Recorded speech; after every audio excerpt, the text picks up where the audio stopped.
Hello hi friends, நான் உங்கள் SK. இன்றைக்கி நம்ம எந்த படத்தை பற்றி பார்க்க போகிறோன்னா, இப்போ தமிழ் டப்பிங்கில் வந்திருக்க ஓஜான்ற படத்தை பற்றி தான் பார்க்க போகிறோம். இது ஒரு ஹாரர் த்ரில்லர் படமாக எடுத்திருக்காங்க. இந்த படத்தோட ரிவ்யூக்குள்ளே போகிறதுக்கு முன்னாடி இந்த சேனலுக்கு புதுசாக வந்திருந்தீங்கன்னா அந்த சேனலை சப்ஸ்கிரைப் பண்ணாதவங்க சப்ஸ்கிரைப் பண்ணுங்கள், லைக் பண்ணுங்கள், கமெண்ட் பண்ணுங்கள். இப்போ வாங்க இந்த படத்தோட ரிவ்யூக்குள்ளே போகலாம். ஓஜா இந்த படத்தில் யாரெல்லாம் நடிச்சிருக்காங்கன்னு முதல்ல பார்த்துடலாம். பரத், அஜ்மல், லால், இன்னும் பல பேர் நடிச்சிருக்காங்க. இந்த படத்தோட ரன் டைம் 2 hours 2 minutes இருக்குது. இப்போ இந்த படத்தோட கான்செப்ட் என்னன்னு ஆன்லைனில் பார்த்துடலாம். படத்தோட ஆரம்பத்தில் ஒரு ஃபிலிம் இன்ஸ்டியூட்டை காட்டுறாங்க. பரத் ப்ரொஃபஸராக இருக்காரு. அவரோட ஸ்டூடெண்ட்ஸாக 5 பேர் இருக்காங்க. இவங்க எல்லாம் ஒன்றா சேர்ந்து ஒரு ஷார்ட் ஃபிலிம் எடுக்கலான்னு ஒரு வீட்டுக்கு போகிறாங்க. அந்த வீட்டில் ஆவிகளோட பேசி பழகின்னு இருக்க லால் இருக்காரு.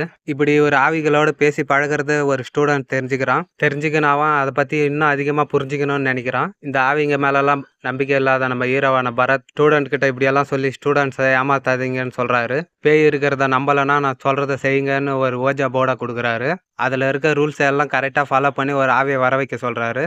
இவங்க இப்படி பண்ணும்போது காயத்ரின்ற ஒரு ஆவி வருது. அப்படி வந்த ஆவி இவங்ககிட்ட ஒரு ஹெல்ப் கேட்கும். அந்த ஹெல்ப் என்ன, அந்த ஹெல்ப் இவங்க பண்ணாங்களா இல்லையா, இதுக்கப்புறம் என்னாச்சுன்றது தான் ஓஜா. இப்போ வாங்க இந்த படத்தோட பாசிட்டிவ் என்ன நெகட்டிவ் என்னன்னு பார்க்கலாம். இந்த படத்தில் நடிச்சிருந்த எல்லாருமே ஒரு சூப்பரான பர்ஃபார்மன்ஸே கொடுத்துருப்பாங்க. குறிப்பாக இந்த கேங்கில் ஒரு பொண்ணு நடிச்சிருப்பாங்க. அவங்களோட நடிப்பெல்லாம் ரொம்ப சூப்பராக இருந்தது. படத்தில் அந்த ஓஜா போர்டை வச்சு வர சீன்ஸ் எல்லாமே ஓரளவுக்கு இன்ட்ரெஸ்டிங்காகவே பண்ணியிருந்தாங்க. படத்தில் வர ஆர்ஆர் சீன் எல்லாம் ஓரளவுக்கு நல்லாவே பண்ணியிருந்தாங்க. படத்தில் வர ஆவிக்கு ஒரு ஃப்ளாஷ்பேக் இருக்கும். அந்த ஃப்ளாஷ்பேக் பார்க்கறதுக்கு நீட்டாகவே இருந்தது. இப்போ இந்த படத்தோட நெகட்டிவ் என்னன்னு பார்க்கலாம்.